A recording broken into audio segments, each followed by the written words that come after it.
Imagine calling your customers white Christian trash. That's exactly what it appears perhaps Disney said about viewers or particular content that they thought catered towards them. Now, it's not exactly sure if it's Disney or not, but there are implications of such. Let's take a look at this article because it's absolutely abhorrent. This out of Bounding into Comics. Author Nick Cole claims, now this is just a claim, major Hollywood studio told him they would not produce content for white Christian trash. Now, he tweeted, so original article. Author Nick Cole of Galaxy's Edge series recently claimed that Disney wouldn't produce content for white trash Christians. Cole's comments came in response to recent statements made by Walt Disney Television's chairman of entertainment, Dana Walden. According to the Hollywood Reporter, Walden appeared on a panel put on by Chapman University and Glamour with Amazon Studios chief Jennifer Don't Care. During the panel, Walden referenced ABC's new affirmative action policies that the company rolled out back in September. An email announcing the policies was published by the Hollywood Reporter that claims the new guidelines are intended to make our content and our sets as inclusive as possible and will serve as a further catalyst for real and sustained change. The guidelines include 4 affirmative action areas. Those areas are on-screen representation, creative leadership, below the line, and industry access and career development. To get an idea of the policy, the on-screen representation requires at least 3 of the following standards be met. 50% or more of the regular and reoccurring written characters come from underrepresented groups. So what this is an over-representation, right? 50% or more. Secondary characters, meaningful inclusion of underrepresented group as a secondary, more minor on-screen individuals, including background characters. The series premise, meaningful integration of underrepresented groups in overall themes and narratives. Episodic storytelling, ongoing meaningful integration of underrepresented groups in episodic themes and narratives. Now, there's obviously nothing wrong with having a diverse cast. One of my all-time favorite shows growing up was Fresh Prince of Bel-Air, and there was 0 white people on that cast. I also liked Saved by the Bell, and there was, other than Lisa Voorhees, 0 black people on that cast. A show can be good without like a hand-picked diverse cast. It just has to have good writing or hit at the right time. Now, I suppose Saved by the Bell writing was a little, not as good as Fresh Prince, but that's neither here nor there.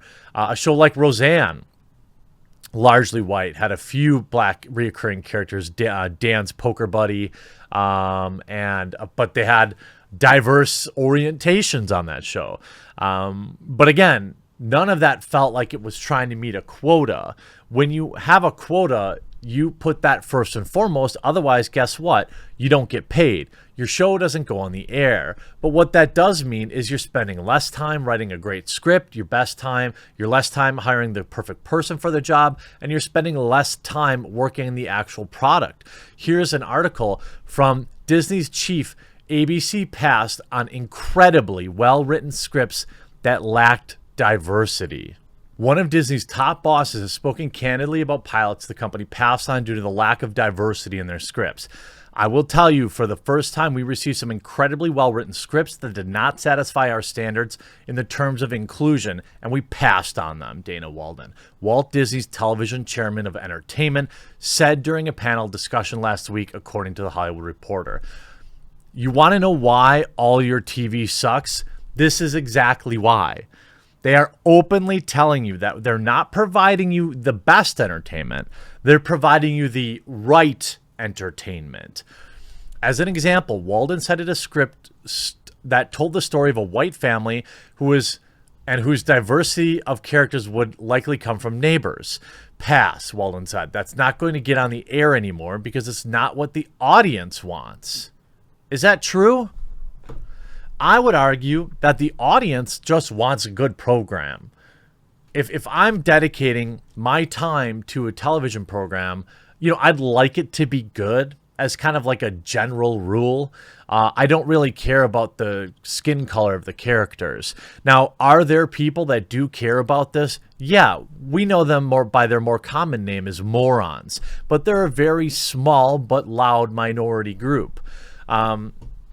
Later last year, ABC announced a set of inclusion standards on screen. As THR reported, we already talked about that. Again, you see here, I've said it before, and I've said it again.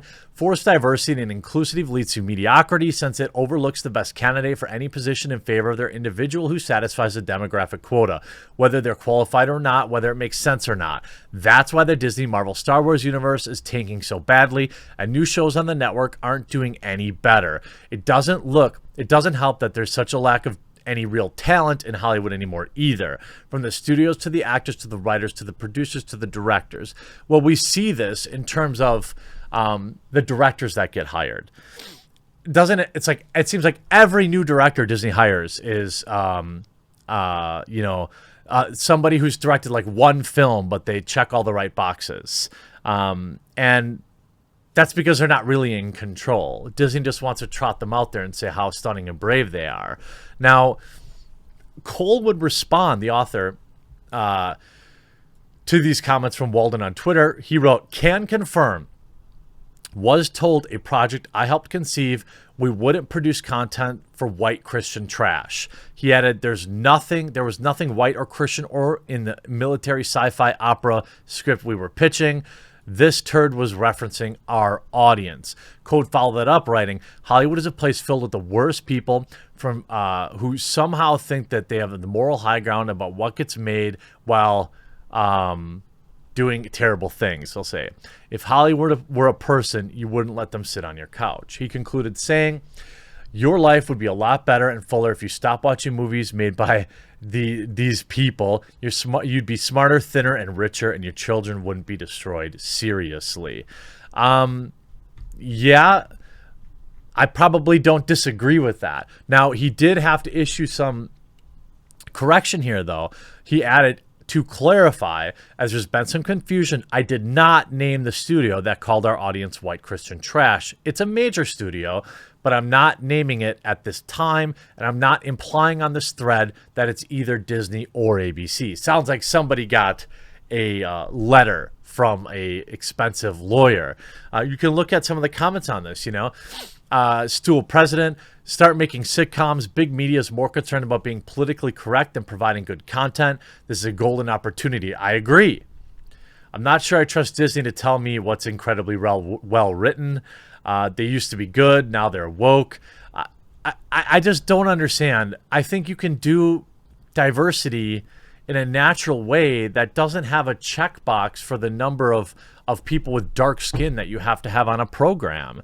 The reason when you do this, right, it becomes formulaic, and anybody watching that particular show can just look at it and know, oh, this is just another garbage, pre-canned, wacky family with a black dad and an Asian mom, and they adopted a kid from China, and then their neighbor is this idiot white guy. Ha ha ha! Oh, white guy, you're a fish out of water.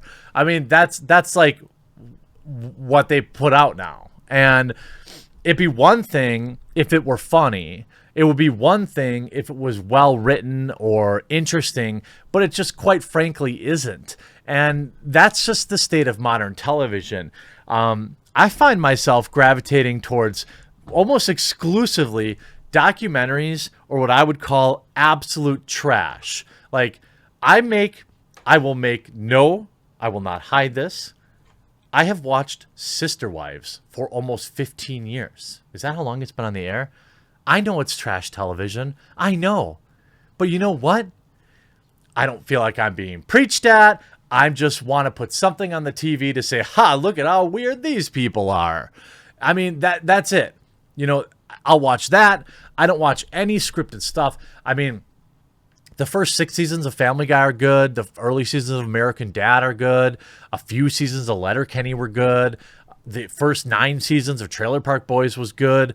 Everything good eventually goes down this road, though. Letterkenny had one of the worst seasons I've ever seen when they decided to get woke and have Hard Right Jay on their show and talk about the dark web and all this ridiculous stuff.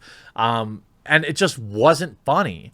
It's lazy hackery. That's why Saturday Night Live isn't funny. That's why Saturday Night Live ratings are tanking without their Orange Man Bad Drumpf. They desperately need him because they've actually lost the ability to be funny because they've spent so many years being lazy. Norm Macdonald talks about this, how political jokes or jokes about religion are not funny. They're lazy, and what you have is a whole generation of comedians that's all they've ever done.